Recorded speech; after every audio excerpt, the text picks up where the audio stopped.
नमस्कार. महापालिकेचा महासंग्राम या जय महाराष्ट्राच्या निवडणूक विशेष कार्यक्रमामध्ये आपल्या सगळ्यांचं स्वागत. मी आता पोहोचलेलो आहे BIT चाळीमध्ये. हा मुंबईचा एक असा मध्यवर्ती भाग आहे जिथे मराठी माणसाचं प्राबल्य आहे आणि त्याचबरोबर इतर भाषिकांचं सुद्धा. मुंबई महानगरपालिकेच्या निवडणुकीची चर्चा करत असताना आपल्याला प्रत्येकाशी बोलायचं आणि प्रत्येकाकडून समजून घ्यायचं आहे की या माणसांना यंदा मतदान करताना कोणते मुद्दे महत्त्वाचे वाटतात. आणि म्हणूनच जसं आपल्यासोबत मान्यवर आहेत त्याचबरोबर इथे मतदारांचे प्रतिनिधी सुद्धा आहेत, त्यांनाही आपण विचारणार आहोत की यंदा मतदान करताना ही मंडळी काय विचार करणार आहेत. मुंबई महानगरपालिकेच्या या चर्चेमध्ये आपल्याला प्रामुख्याने समजून घ्यावं लागेल की इथे उपस्थित असलेल्या लोकांना मतदान का करायला हवं, त्यांच्याबरोबरच त्यांच्या पक्षाच्याही भूमिका काय आहेत. आणि म्हणूनच पहिल्यांदा मला आपल्याकडून अपेक्षित आहे की या वेळेला या भागामध्ये ज्या वेळेला दक्षिण मुंबईचा विषय होतो त्यावेळेला स्वाभाविक इथला बाहेर गेलेला मराठी माणूस आणि इथे असलेल्या लोकांच्यासाठीचे प्रश्न हा मुद्दा महत्त्वाचा आहे. तुम्ही मतदान मागताना कोणते मुद्दे समोर ठेवताय? आम्ही मतदान मागताना इथल्या बऱ्याचशा विभागातील लोक स्थलांतरित झाले, कारण इकडच्या बिल्डिंगी खूप पडगडीस आलेले आहेत. तर त्यांचं पुनर्वसन करून त्यांना जास्तीत जास्त प्रमाणात आपण पुन्हा इथे आणण्याचा आमचा प्रयत्न राहील. बिलकुल. उपकरप्राप्त इमारती आणि त्याचबरोबर इथून विस्थापित होणारा माणूस हे मुद्दे आहेत. आपल्यासाठी काय मुद्दे आहेत? भारतीय जनता पार्टीचा एकच मुद्दा वरपासून खालीपर्यंत आहे, तो म्हणजे विकास. आणि विकास म्हणजे प्रभागापासून तर देशापर्यंत हा विकास. आणि हा मुद्दा घेऊन आम्ही निवडणूक लढत आहोत. जो विकास आजपर्यंत आमच्या देवाभाऊंनी केलेला आहे, आजपर्यंत आमच्या मोदी साहेबांनी केलेला आहे, त्या विकासाची पावती घेऊन आम्ही लोकांपर्यंत जात आहोत. अच्छा, केलेल्या विकासाची पावती घेऊन लोकांपर्यंत जात आहेत, लोकांचं मत मागतायत. आपली काय भूमिका आहे मनसेची? आता जेवढ्या घरोघरी मी फिरलेली आहे किंवा सोसायट्यांमध्ये मी प्रचार केलेला आहे, त्यांचा अभ्यास केलेला आहे. आता संदीप भाऊ जसं म्हणतायत की आम्ही विकासाच्या वाटेवर आहोत, देवाभाऊंनी भरपूर विकास केलेला आहे, पण तिथे प्रत्येकाने कंप्लेंट करताना हेच सांगितलेलं आहे की तिथे बिलकुल विकास झालेला नाही आहे. आणि शिवाय दुसरी गोष्ट, गटारे अजूनही भरून भरून वाहतात आहे. आणि जो आता आपण मुंबईचा डाय हार्ट म्हटला जातो BIT चाळ, तिकडे पण अजून तसं काही पाण्याची पण व्यवस्था झालेली नाहीये, पाणी फोर्स नाहीये त्यांना. बिलकुल. थोडक्यात विकासाच्या मुद्द्यावर विविध प्रकारचे दावे होत आहेत. सुशीबेन, आपलं उत्तर? नमस्कार सगळ्यांना. मी हे सांगू इच्छिते की शिवसेना म्हणजे एकच असा पक्ष आहे ज्यांनी विकास मुद्दा ठेवलेला आहे. आमच्यासाठी मुंबईकरसाठी मुंबईसाठी विकास विकास विकास. मुंबई कशी असावी? सुंदर, सुरक्षित, स्वच्छ राहण्यासारखी. आणि लोकांना काय एक महत्वाचा मुद्दा काय असतो लोकांसाठी? आपले घर. आणि हे घरासाठी जर कोणी भूमिका घेतली असेल तर आमचे माननीय DCM एकनाथराव शिंदे साहेब, आमचे प्रमुख नेता, त्यांना स्वतःला मुंबईकरांनी विरुद्ध दिला आहे. Housing man. का बरं हाऊसिंग मॅन? कारण आमचा विश्वास आहे, जर संपूर्ण मला संपू द्या, कारण हे जर परिसर तुम्ही बघितला दक्षिण मुंबईचा, ते आहे BIT चॉलचा, म्हाडा बिल्डिंगचा. आणि त्याच्या पुनर्वसन करायचं काम आमची शिवसेना, आमची महायुती सरकारने केलेलं आहे. कसं ते केलं आहे? मला वेळेच्या मर्यादेमध्ये प्रत्येकाकडून उत्तरं घ्यायची आहेत. आपली भूमिका काय आहे आणि आम आदमी पक्षाचं या निवडणुकीतलं स्थान किती आहे? आम आदमी पार्टी मोठ्या संख्येने इथे आहे. आत्ता ज्या प्रश्न आहेत इथे मुंबईकरांचे, जे बेसिक आत्तापर्यंतच्या 60-70 वर्षामध्ये सुटले गेले नाहीत. मुंबईकर इथे मराठी माणूस जेव्हा आपण म्हटलं जातो तो परागंदा होताना दिसतो. संयुक्त महाराष्ट्र चळवळीच्या काळात जो 74% मुंबईकर मराठी माणूस होता, आज तो 24%वरती आला आहे. हे त्यांचेच रिपोर्ट म्हटलं जातं. तर मराठी अस्मिता जागवताना आणि विकास नावाची संकल्पना आता राबवताना कोणाचा विकास होतोय हे लक्षात घ्या. आणि नागरिकांनी आता जागं हवं की तुमच्या मूलभूत गरजा काय आहेत आणि मूलभूत गरजांपासून तुम्हाला परागंदा करून जो विकासाचं माहोळ उभं केलं जातंय ते खरं सत्यप्रतीला लोकांपर्यंत पोहोचतं का? हा सर्वात महत्वाचा प्रश्न आम आदमी पार्टी. बिलकुल. विकास खरंच होतोय का? जैन मुनी आपल्या सोबत आहेत. यावेळेला एका तुमच्या समाजाच्या माध्यमातून राजकीय दृष्ट्या मोहीम उघडली गेलेली आहे. कोणत्या मुद्द्याच्या आधारे तुम्ही मतं मागता आणि तुम्हाला फक्त जैनांचीच मतं हवी आहेत का सगळ्यांची मतं हवी आहेत? बघा, हा महाराष्ट्र छत्रपती शिवाजींचं महाराज आहे. आणि जागती निवडणूक येतात, जागती इलेक्शन येतात, त्याने सांगतात आम्ही हे केलं, आम्ही ते केलं. पण ह्या वार्डांचे जे काही लोक आहेत ह्या जनतांना समजलं पाहिजे.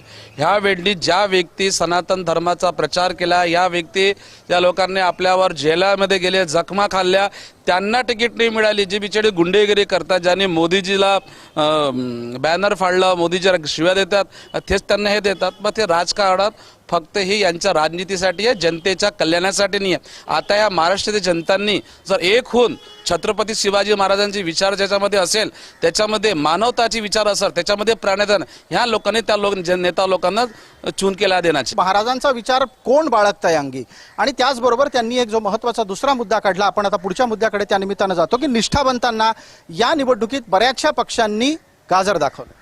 असा आहे, छत्रपती शिवाजी महाराजांचा विषय घेऊन नरेंद्र मोदी साहेबांनी देवाभाऊ हे घरोघरी, आणि जेव्हा ते लोकसभेमध्ये चढले होते तेव्हा छत्रपती शिवाजी महाराजांच्या विचारांनी भारत देश चालवणार हे त्यांनी स्पष्ट सांगितलं होतं.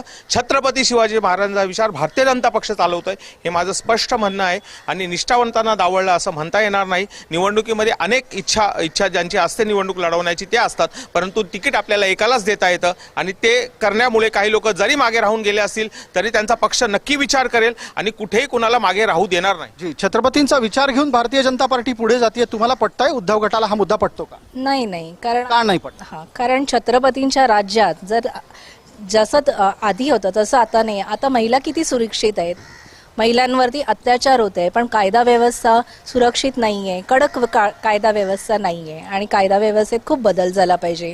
महिलांना संरक्षण मिळालं पाहिजे पूर्णपणे. आपल्याला वाटतंय छत्रपतींचा विचार भारतीय जनता पार्टी आणि शिवसेना युती पुढे नेते? नाही, आता तरी नाहीच वाटत आहे. कारण काय माहिती आहे, आता जसं ताई म्हणाल्या की महिलांना संरक्षण देणं खूप जास्त महत्त्वाचं आहे. आता आपण इलेक्शनच्या आधी थोडे दिवसाआधी अत्याचाराची बातमी लहान चिमुरड्या मुलींवर झालेली पाहिलेली आहे. मग तिथे पण हे सरकार उपलब्ध होतच ना, तेव्हा त्यांची सत्ता होती ना, मग तेव्हा तिकडे काय नाही त्या शाळेमध्ये संरक्षण दिलं गेलं. बिलकुल. याच्या उत्तराच्यासाठी आपण सुशीबेन शहा आपल्याला बोलतं करूया. मुद्दा महिला सुरक्षेपर्यंत पोहोचलेला आहे, पण छत्रपतींच्या नावाचा वापर राजकारणातला हा मुद्दा सुटलेला नाही. मला अगोदर सांगायचे आहे, उबाटाचे जे प्रवक्ता आहे त्यांना, उबाटा आणि मनसेचे, की 30 वर्ष ते राज्य BMC मध्ये होते.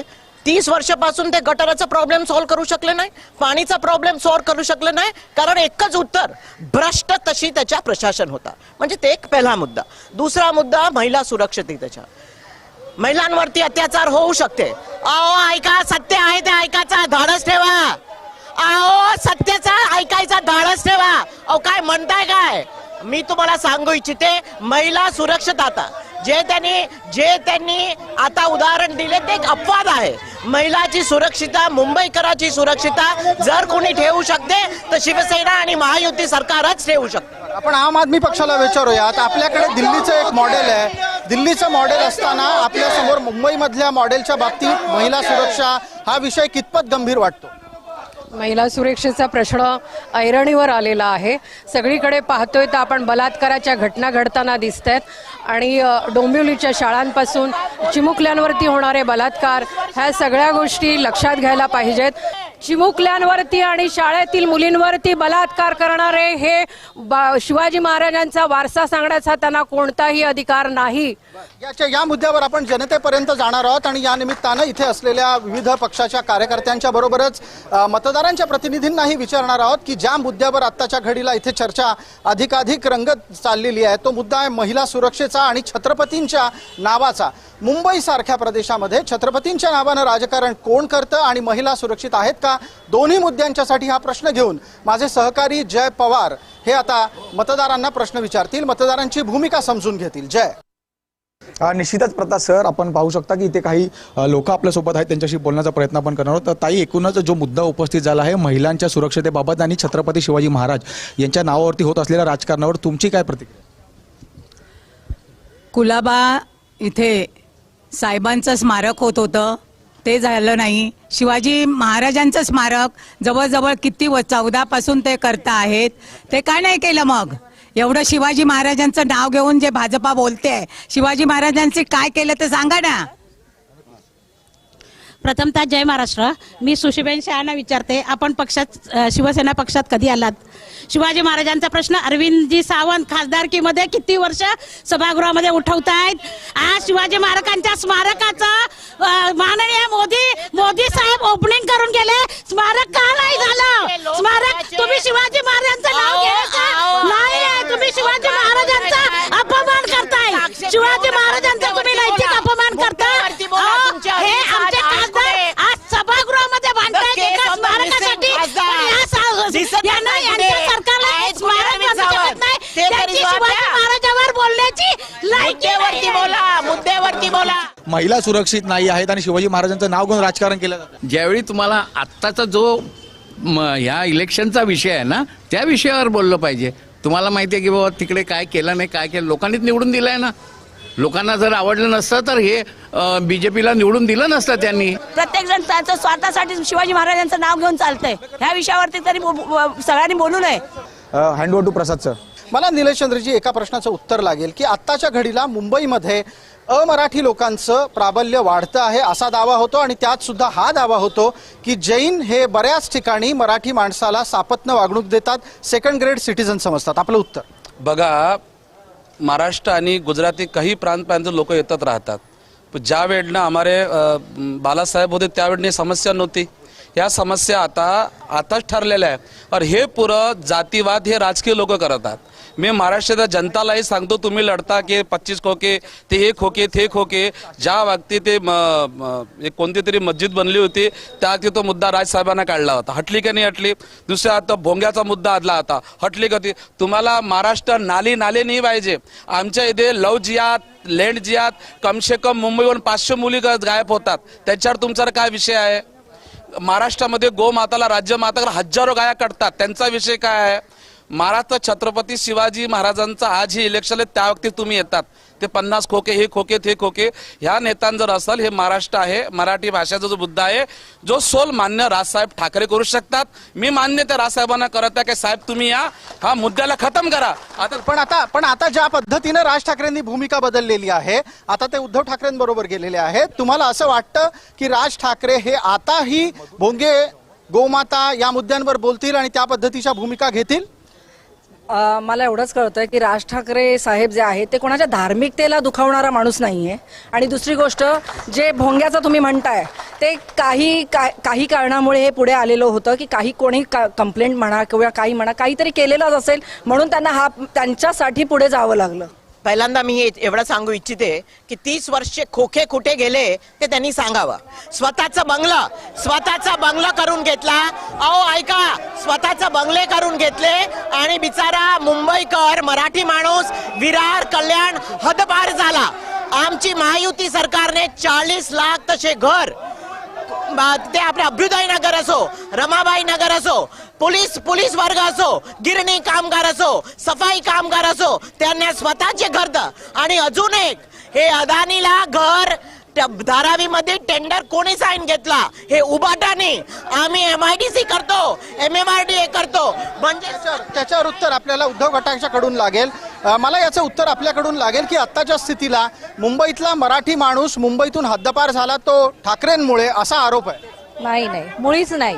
हे चुकीचं उत्तर आहे. आणि त्यांनी सांगितलं 30 वर्ष आपण सरकारमध्ये काय केलं, तर 25 वर्ष भाजप आपल्या सोबत होती. मग त्यांनी त्याच्यात का विकास नाही केला? 25 वर्षात भाजपा सोबतच होती ना. बिलकुल. भारतीय जनता पार्टीच्या संदर्भातला आक्षेप आहे. भारतीय जनता पार्टीच्या बद्दल मुद्दा असा मांडला जातो की ठाकरे जर समजा काही चुकीचं वागत होते त्यावेळेला भारतीय जनता पार्टी सोबत होती. मग ज्या वेळेला मुंबईकर, मुंबईतून मराठी माणूस बाहेर गेला त्याला भाजपा जबाबदार आहे का? भाजपा मराठी माणूस. देवेंद्र फडणवीस कोण आहे? मराठी आहे. संदीप गुगे सरचिटणीस आहे. संदीप गुगे इथे उभा आहे, तो मराठी आहे. आमचे मुंबईचे अध्यक्ष मराठी आहे. मराठी आम्ही आहे. तुम्ही म्हणजे मराठी नाही, तुम्ही म्हणजे महाराष्ट्र नाही, आणि तुम्ही म्हणजे मराठी माणूस नाही. मराठी माणूस संदीप गुगे इथे उभा आहे. लक्षात ठेवा, जेवढा मराठीसाठी तुम्ही बोलणार तेवढा मराठीसाठी हा संदीप गुगे पण बोलणार. लक्षात ठेवा, मराठी माणसाचं जे कल्याण भारतीय जनता पक्षाने केलेलं आहे, जे काम भारतीय जनता पक्षाने केलेलं आहे, मनसेनी फक्त वसुलीशिवाय आणि शिवसेनेने फक्त वसुलीशिवाय काहीच केलं नाहीये. आपण निलेश चंद्रजी आपल्यापर्यंत येतो. या प्रश्नावरचं उत्तर आपल्याकडून लागेल. मराठी माणूस आणि मराठी अस्मिता या मुद्द्यावर जेव्हा चर्चा होते त्यावेळेला आपला पक्ष भूमिका काय घेतो? आमचा पक्ष हेच राहणार आहे. या लोकांना मराठी मराठी मराठी मराठी मुद्दा आहे. जेवढा प्रांता मारवाडी पासून गुजराती पासून नाही आहे, तेवढं ते जे लोक बाहेरून आल्यात. मुंब्रामध्ये एका दिवसात 100 मस्जिदी पडल्यात. त्या वक्ती हे मराठी लोक मराठी भाषा बोलणारे कुठे गेले होते? ज्या वक्ती गोमाताला काय त्या वक्ती कुठे गेले होते? शिंदे साहेबांनी संभाजीनगरला औरंगाबादला संभाजीनगर बनवलं, शिंदे साहेबांनी गोमाताला राज्यमाता दिलं, तर आमचा समाज त्यांच्याच सोबत राहणार. बिलकुल. याच्या निमित्तानं आम आदमी पक्षाला बोलतं करतो. आम आदमी पक्षाच्याकडून ज्या पद्धतीचा अस्मितेचा मुद्दा, मराठी माणसाच्या विस्थापनाचा मुद्दा येतो चर्चेत, त्याला उत्तर देण्यासाठी मुद्दे आहेत का? सर्वात महत्त्वाची गोष्ट, आम आदमी पार्टी ही जाती आणि धर्माच्या पलीकडे जाऊन प्रत्येक व्यक्तीचा विकास साधला जातोय आणि मूलभूत गरजा ज्या आहेत त्या वीज, पाणी, शिक्षण, हॉस्पिटल ही सर्व गोष्टींवरती काम करणारी, ज्याचे दाखला दिल्लीमध्ये दिला गेला आहे, पंजाबमध्ये आता होताना दिसतोय आणि हेच मुंबईकरांना त्याची गरज आहे. हा जो आरडाओरडा आहे याला काही निरर्थक गोष्टी आहेत, याच्यातील कुठलेही मुद्दे मूलभूत लोकांपर्यंत पोहोचले जाणार नाहीयेत, हे लक्षात घ्यायला पाहिजे. बिलकुल. या मुद्द्याला पुढे न्यायचंय, पण आता आपल्याला या चर्चेच्या निमित्तानं जो अस्मितेचा मुद्दा आला, जो मराठी माणसाच्या विस्थापनाचा मुद्दा आला आणि खरा मराठी माणसांचा कैवारी कोण, या मुद्द्याला पुढे नेत असताना मी माझे सहकारी जय पवार यांच्यापर्यंत जातोय आणि जय पवार यांना सांगेन की जय, खरं तर मराठी माणसाच्या अस्मितेचा मुद्दा इतका प्रबळ या निवडणुकीमध्ये का झालाय, कोणामुळे झालाय आणि मराठी अस्मिता टिकवली कुणी, हे तुम्ही विचारायला हवं. मराठीचा मुद्दा हा फक्त मनसे आणि शिवसेनेने आता या इलेक्शनला घेतलेला आहे. मनसे पूर्वीपासून मराठीच्या मुद्द्यावर लढते आहे. माझं एवढंच म्हणणं आहे, विकासावरती चर्चा करण्यासाठी कोणी तयार होत नाहीये, भावनिक विषयावरती चर्चा करायला सगळे तयार आहेत. नेमकं विकासाचा मुद्दा काय आहे? कारण की आता मराठीचा सुद्धा एक विषय जो राजकारण, जेव्हा सरकार होतं उद्धव साहेबांचं, महानगरपालिका कित्येक वर्ष आमच्याकडे होती, तेव्हा हजारो कोटींची ठेव आम्ही ठेवली होती. मुंबई सुरक्षित होती, महिला सुरक्षित होत्या, सगळं काही व्यवस्थित होतं. आणि आता यांचं जेव्हा सरकार आलं, तिजोरी अगदी संपूर्ण खलास करून टाकली. मला एक गोष्ट सांगा की 25 वर्ष ज्यांच्याकडे सत्ता होती महानगरपालिकेची, त्यांनी किती कामं केली. आता विषय चालू आहे की मराठी माणसांचा 25 वर्षामध्ये तुम्ही सगळ्यात जास्त कॉन्ट्रॅक्ट हे मारवाडी गुजरात्यांना दिले, बरोबर आहे. आम्ही पण नाही, भाजपामध्ये पण मराठी लोक आहेत का नाहीत का? फक्त मारवाडी गुजराती आहेत भाजपामध्ये, मराठी कार्यकर्ते पण भरपूर आहेत. तर 25 वर्षामध्ये तुम्ही किती मारवाडी कॉन्ट्रॅक्टरला कामं दिली ती लिस्ट काढा. सगळे मारवाडी गुजराती कॉन्ट्रॅक्टर आहेत. 100% मुंबईचा महापौर हा मराठीच होणार. मराठी जरी मुद्दा असला तरी महापौर हा मुंबईचा मराठी असल्याची प्रतिक्रिया देखील लोकांकडून येतात. प्रसाद सर, धन्यवाद. जय, या चर्चेला पुढे नेत असताना जो मुद्दा आला की मुंबई महानगरपालिकेमध्ये किती मराठी कॉन्ट्रॅक्टर जन्माला आले आणि किती अमराठी लोक ही तिथल्या सत्तेने जन्माला घातली, पटकन या चर्चेची सुरुवात आधी करूया. ती आपल्या सोबत असलेल्या मान्यवरांच्याकडून. मला सांगा, आतापर्यंत 25 वर्ष जवळपास ज्यांनी मुंबई महानगरपालिका सांभाळली, त्यांच्याकडून मराठी माणसांना प्रोत्साहन देण्यासाठी काही झालं का? एक तर मी फक्त थोडंसं तुम्हाला हे विषय सांगायच्या आधी सांगतोय, दादा तुम्ही किती भाईगिरी करा, शिवसेना मनसे घाबरणारे आम्ही पण मराठी नाहीये, आम्ही पण भारतीय जनता पक्ष घाबरणार नाही. किती ओरडा, किती आवाज करा, अजून आवाज करा, घाबरणार नाही. भारतीय जनता पार्टी तुम्हाला जिंकून दाखवेल, एवढा मी तुम्हाला ठामपणे सांगतो. जी उत्तराकडे या, जो मुद्दा मी आपल्याला उपस्थित केला होता त्याच्या उत्तराकडे तो सांगतो मी. असं आहे की आपल्याला जे हे कॉन्ट्रॅक्टर आणलेले आहेत, जे बिगर मराठी कॉन्ट्रॅक्टर आहे, शिवसेनेने हे सगळं, आम्ही सत्तेत नव्हतो, आमचा महापौर नव्हता, आम्ही सत्तेमध्ये सामील नव्हतो, आमचा बाहेरून पाठिंबा होता. आम्हाला आमचा महापौर नसताना, उपमहापौर नसताना आम्हाला हे सगळे बिगर मराठी कॉन्ट्रॅक्टर आणलेले हे शिवसेना उद्धव साहेब ठाकरे दादांनी आणलेले आहे. याच्यावरचं उत्तर एकदा पटकन उद्धव गटाकडून घ्यायला हवं. मला उद्धव गटाच्याकडून याचं उत्तर लागेल की तुम्हाला इतके वर्ष मुंबईमध्ये मराठी कॉन्ट्रॅक्टर का नाही उभे करता आले? मुळात हा मुद्दाच चुकीचा आहे. सगळ्यात महत्त्वाचा जो आरोप केला जातो शिवसेनेवर तो सगळ्यात चुकीचा आहे की मराठी माणूस टिकला नाही. मराठी माणूस टिकवण्याचं सर्वंकष काम जर या भागात कुणी केलं असेल तर ते शिवसेना उद्धव बाळासाहेब ठाकरे या पक्षाने केलेलं आहे. त्याच्यामुळे आमच्या मनात त्याबद्दल तिळमात्र शंका नाही, मराठी माणसाच्या मनात तिळमात्र शंका नाही. आपण जो मुद्दा घेतलात की कॉन्ट्रॅक्ट, या कॉन्ट्रॅक्टमध्ये आमच्या मुंबई महानगरपालिकेमध्ये शिवसेनेबरोबर 20 वर्ष सत्तेमध्ये बसून भाजपा सुद्धा होतीच ना. मग हा शब्द फक्त आणि फक्त शिवसेनेला का विचारला जातो? हा प्रश्न भाजपाला विचारला पाहिजे की मारवाड्यांना कॉन्ट्रॅक्ट का मिळालं? मारवाड्यांना कॉन्ट्रॅक्ट भारतीय जनता पार्टीनं मिळाली, हे उत्तर आहे. मी आपल्यापर्यंत येतो, आधी एकदा जैन मुनींनाही घेतो आणि त्याच्यावर खुलासा घेतोय. मारवाडी इतके सगळ्याच पक्षात जातात आणि सगळ्याच पक्षांमधून तिथून कॉन्ट्रॅक्ट घेतात, मग मराठी माणसांनी जायचं कुठं? बघा, पहिली गोष्ट तर मराठी माणूस बाटलेला आहे. तो एक मराठी म्हणते छत्रपती माझा आहे, तो म्हणते माझा आहे. मी आत्ताही सांगतो, पहिलेही सांगत होते, मान्य राजेश ठाकरे साहेब आहेत, ते जर दुसरी राजनीती बाहेर काढून, दुसरा धर्माचा काढून ते जर मैदानात येतं सर ह्या इलेक्शनच्या टायमावर, करून की पहिलेही काही लोक दुसरी मी जो जैन मुनींनी आहे की वोटसाठी आलेलो आहे, या महाराष्ट्र जनताला इलेक्शनच्या टायमावर जे मुद्दे येतात, कुत्रे येतात, मांजर येतात, कबूतर येतात. नाही त्याच्यावर बोलू, पण आता जो मराठी माणसाला कॉन्ट्रॅक्ट न मिळण्याचा मुद्दा आहे त्याच्यावर काही आपलं चिंतन आहे का? आपण आता राजकीय दृष्ट्या भूमिका घेताय बऱ्याचदा. बघा, माझं असं आहे की मी स्वतः महाराष्ट्रीयन आहे आणि महाराष्ट्रामध्ये सन्मान करणं माझं कर्तव्य आहे. हे जर महाराष्ट्रीयन लोक एकत्र होत असेल, महाराष्ट्र जर एकत्र होत असेल, कोणताही पालप्रांतीय लोक आपला माझा अपमान करू शकत नाही. कारण की बालासाहेब म्हणत होते, आपलेच आपले शत्रू आहेत. दिनू मोर्य कोण होते? मराठी होते का? का बरं उबाटाने दिनेश मोरे कडून कॉन्ट्रॅक्टरला ना दिला, पण दिनू मोर्यला मिठी नदीचा काम दिलं. आपली प्रथम नागरिक जे होती किशोरी पेडणेकर, त्यांनी किती घोटाळे केले, बॉडी बॅग्स, आपले खिचडी घोटाळे. सध्या त्यांनी जे ॲफिडेव्हिट फाईल केली आहे त्याच्यामध्ये EOW चे ऑफेन्स, ED चे ऑफेन्स, तीन पोलीस स्टेशनना गुन्हा नाबूद आहे, FIR नाबूद आहे. हे अशी प्रथम नागरिक आहे. खोटं बोलते, खोटं बोलायचं काम नेहमी उबाटा करते आणि त्याचा प्रथम उदाहरण आपली किशोरी पेडणेकर आहे. याच्यावरचं उत्तर उद्धव गटाकडून घेणार. मी तुम्हालाच प्रश्न विचारणार आहे, मला प्रश्न विचारू द्यात फक्त, त्याच ज्या मुद्द्यावर तुम्ही बोलणार आहात.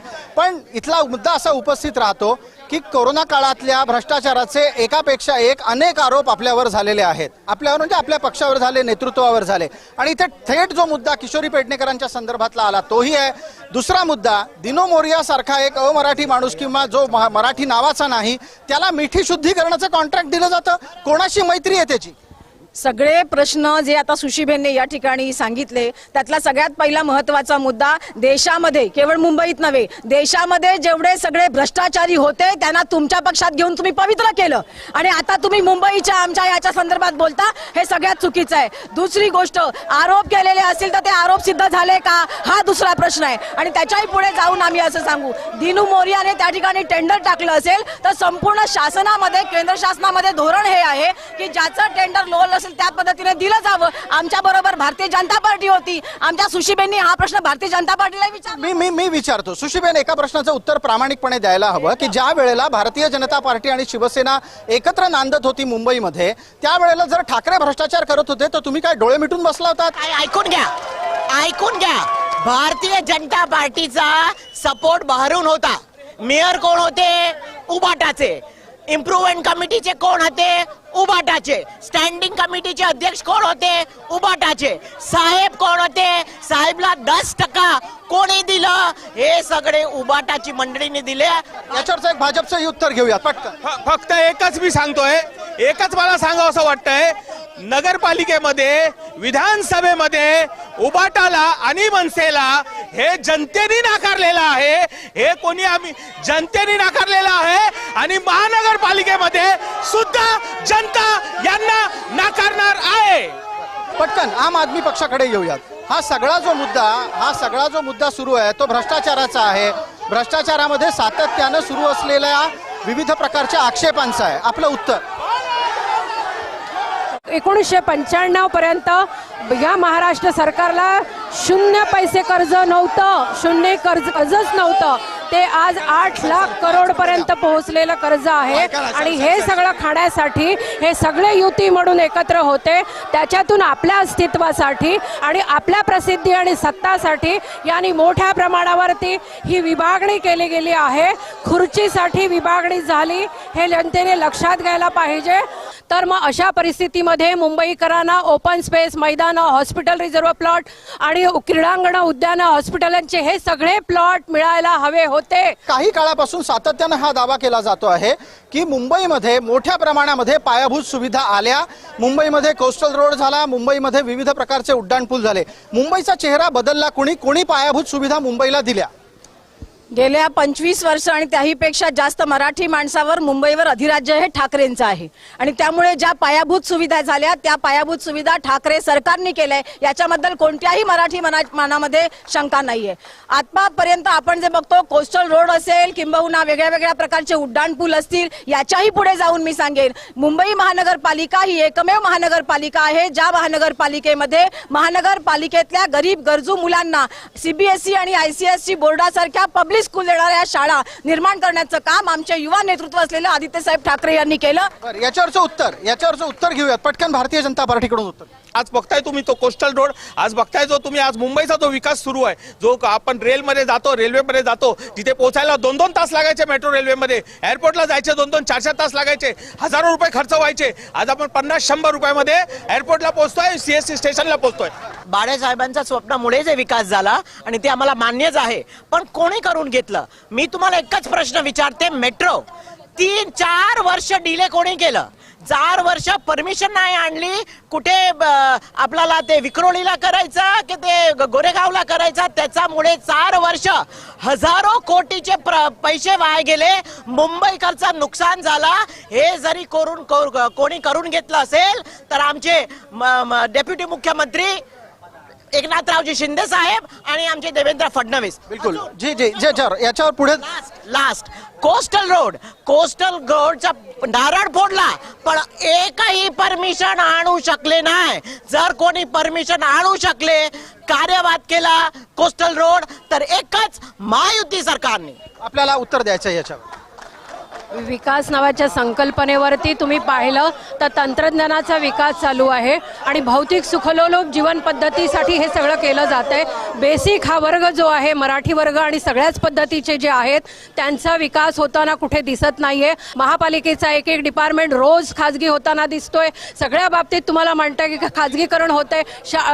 कचरा उचलण्याच्या गाड्या उपलब्ध नाही आहेत. हे सगळे प्रश्न असताना कोस्टल वेच्या गोष्टी करतायत. ह्या सगळ्या युरोप अमेरिकामध्ये केल्या जात नाहीत.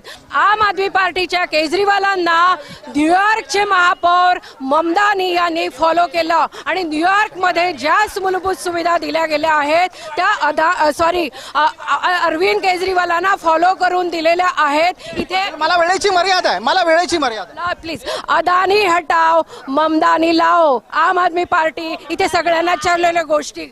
बिलकुल ममदानी लाव हा तर फारच वादाचा मुद्दा इथे सुरू होऊन जाईल एकदम. मला या निमित्तानं मग आता निलेश चंद्रांपर्यंत जायला लागेल. मुंबईमध्ये ममदानी आणा म्हणतायत त्या. बघा अरे तिथं कशाला ममता, हे छत्रपती शिवाजी महाराजांचं राज्य आहे, ज्याच्यामध्ये हिंदुत्व आहे, तोच इथं राज करणार आहेत. हे जेवढे बी राजकारण लोक आले आहेत त्यांचे चेहरे नीट ऐका आणि मोबाईल मध्ये टॅप करा. येथे पुढच्या वेळेला जर याने कामा नाही केलं तर दुबारा मुंबईत दिसले नाही पाहिजे. पण मुंबईला ममदानी चालणार आहे का? आम्हाला मुंबईला फक्त जो हिंदू आदी आहे तो चालणार असेल. एकदा पटकन आमच्या सोबत असलेल्या माझ्या सहकारी जय पवार यांच्यापर्यंत जायचं आणि आता त्यांनी लोकांपर्यंत जावं आणि त्यांना विचारावं की मुंबईचा महापौर मुसलमान होणार या मुद्द्यावर त्यांची मतं काय आहेत. मुंबईचा महापौर हा महायुतीचाच होणार आहे. आता हे कोण ठरवणार मुंबईचा महापौर करणारे? आम्ही ठरवणार ना, पब्लिक.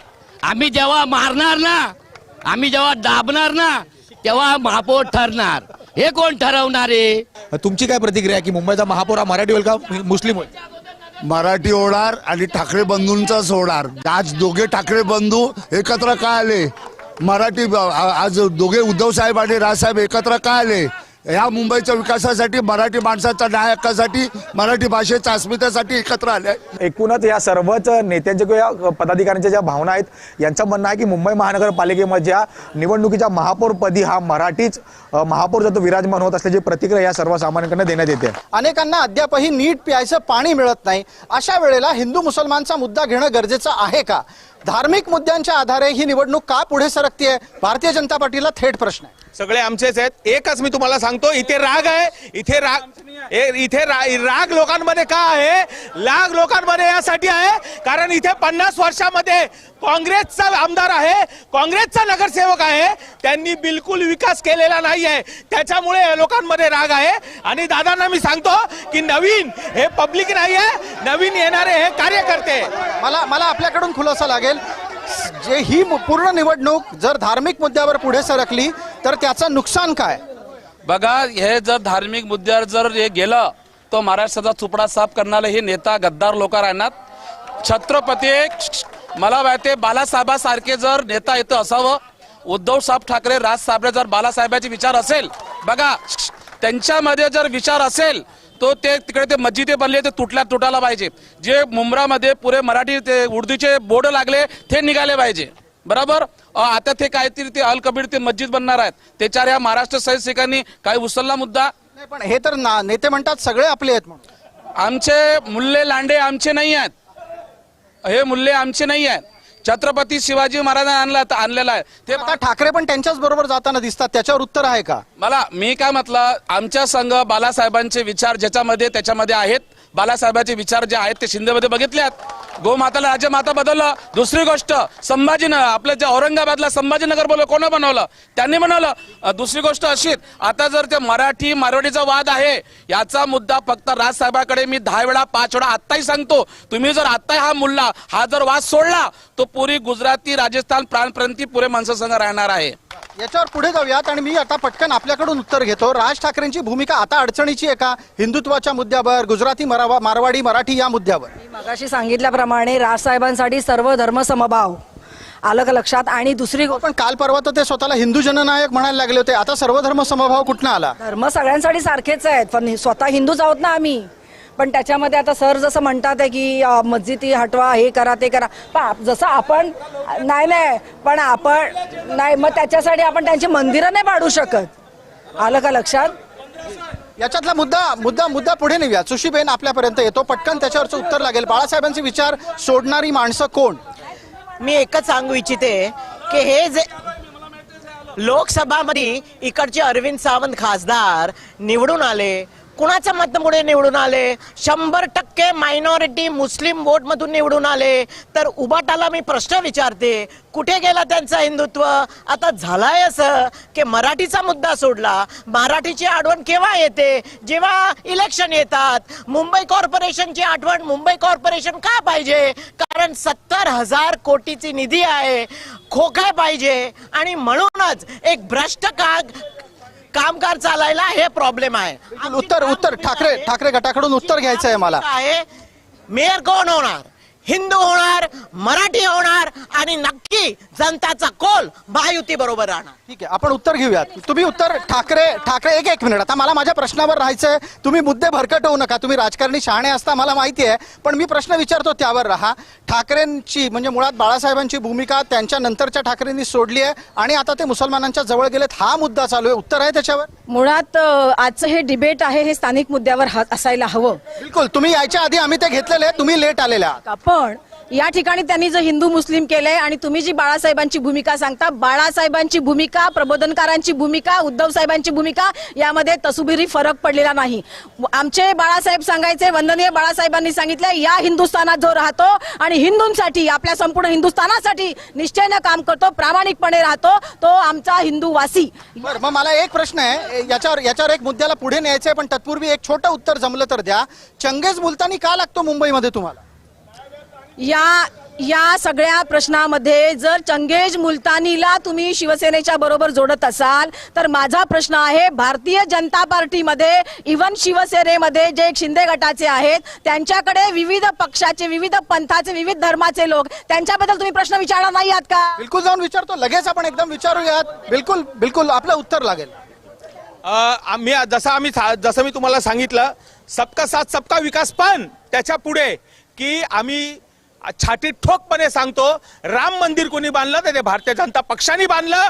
आम्ही हिंदू आहोत, आम्ही हिंदू राहणार आहोत आणि आम्ही दुसऱ्या धर्माचा अपमान करत नाही. मला निलेश चंद्रजी आपल्यापर्यंत यायचं आहे. आत्ताच्या घडीला आपण जर पाहिलं तर उद्धव गटाच्या कडून 2 जणांना प्रवेश दिला गेला, रशीद मामू आणि चंगेज मुलतानी. हा मुद्दा चर्चेत आलाय, निवडणुकीत आला. बघा, काही हिंदू चेहऱ्यांना तिकीट दिलं आणि काही चोर टकाने दिलं. हे पुरे आजवर खोके बोलतात ना, हे पुरे तिकटा पैसा घेऊन घेतलेला आहे. इमानदार चांगल्या माणसाला तिकीट भेटली नाही आहे. आज आम्हाला जर शिवसेना जर तिकीट दिले तर मनसेत जातात, मनसेने दिले तर उबाटामध्ये जातात, उबाटा नाही दिलं तर बीजेपीत जातात, और बीजेपी नाही दिलं तर तिथले खडे ओढतात.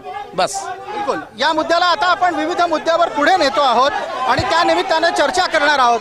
मुद्दा पुढे नेत असताना मला आता या चर्चेतला एक मुद्दा नवा घ्यायचा आहे की इथल्या दक्षिण मुंबईतल्या मराठी माणसाच्या बद्दलचा एक मुद्दा संवेदनशील राहिला, तो म्हणजे इथे असलेल्या कबूतरखान्यांचा.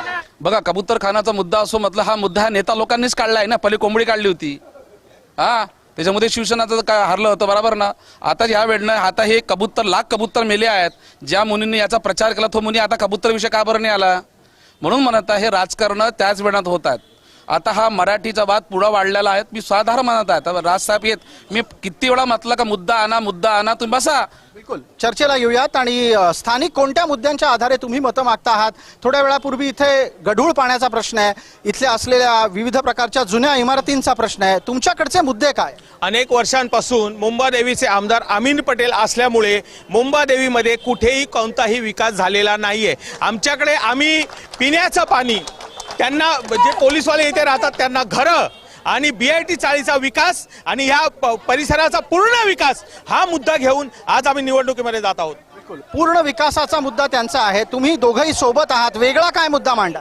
मी एवढंच सांगू इच्छिते की मुंबईकरचा मोठा प्रश्न असते घरचा, स्वतःचा हक्काचा घर. जर तुम्ही इथे बघितलं सेस बिल्डिंग असो, पागडीचे घर असो, तर आमचे उपमुख्यमंत्री ज्यांना हाऊसिंग मॅन जसं म्हणतायत त्यांनी आश्वासन दिलेलं आहे की 40 लाख तसे घर हे मुंबईकरांना, दक्षिण मुंबईकरांना, या भागाचे सगळे रहिवासीला भेटणार आहे. इथेच या परिसर मध्येच त्यांना हद्दपार करणार नाही, जसं उबाटानी केलाय कन्याल, विरार, डोंबिवली. नाही, इथे त्यांचं हक्काचं घर, क्लस्टर डेव्हलप मार्फत म्हणजे मराठी माणूस, सन ऑफ द सॉइल, गिरणी कामगार, पोलीस वसाहत, स्वीपर्स, सगळ्यांना घर इथे. ठीक आहे, थोडक्यात स्थानिकांना स्थानिक पातळीवर घरं मिळतील. आपल्यासाठीचा स्थानिक सगळ्यात महत्वाचा कळीचा मुद्दा कोणता, ज्या आधारे तुम्ही काही आश्वासन देऊन मतं मागता? सगळेच म्हणजे बऱ्याच प्रकारच्या पायाभूत सुविधा ज्या आहेत त्या शिवसेना सत्तेमध्ये असताना त्यांनी केलेल्या आहेत. उद्धव बाळासाहेब ठाकरे यांच्या मार्गदर्शनाखाली मुख्यमंत्री असताना आणि मुख्यमंत्री नसताना सुद्धा जो महाराष्ट्राचा आणि मुंबईचा विकास झाला तो जनतेने पाहिलेला आहे. त्याच्यामध्ये सगळ्यात पहिल्यांदी स्वतःची 3 धरणं असणारी मुंबई महानगरपालिका ही देशामधली एकमेव महानगरपालिका आहे. ते काम उद्धव बाळासाहेब ठाकरे यांच्या पक्षाच्या माध्यमातून झालंय. दुसरं मी असं म्हणेन की ज्या माध्यमातून त्यांनी जो उल्लेख करता की रस्ते असतील, उड्डाण पुलं असतील, ज्या ज्या प्रकारचा विकास आहे, कोस्टल रोडचं श्रेय आज कुणी घेऊ दे, पण आज तमाम मुंबईकरांना माहिती आहे कोस्टल रोडची पायाभरणी आणि सगळी सुरुवात 80% कामापर्यंत नेऊन ठेवण्याचं काम हे मुंबईकरांच्या साथीनं उद्धव बाळासाहेब ठाकरे यांच्या पक्षाने केलेलं आहे. तिसरं असं, एक मिनिट मला बोलू दे, तिसरं असं त्यांनी जो मुद्दा काढला की परमिशन आणल्या नाही, परमिशन अडवणं, हा मुद्दा झाला आहे. आपण परत त्याच्यावर येता येणार नाही. आता पुढचा मुद्दा तुमचा आहे. जी, तुमचा अजेंडा सांगा.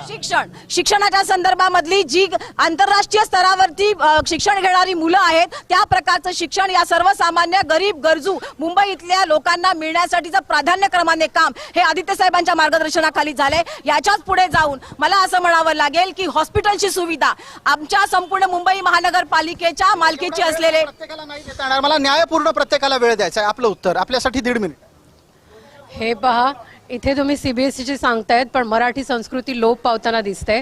दुसरी गोष्ट, या मुंबईतल्या मराठी शाळाला ठणठणीत शाळेना C1 सर्टिफिकेट देऊन धोकादायक असं दाखवलं जातं. माहीमच्या शाळेवरती मी काम केलं आहे. तिला ठणठणीत शाळा असताना तिला C1 मध्ये दाखवलं आणि ती पाडण्याचा घाट घातला जातो. कोणी केलं हे सगळं? याच्यावरती प्रस्थापित असलेल्या आतापर्यंतचे सगळे सरकार.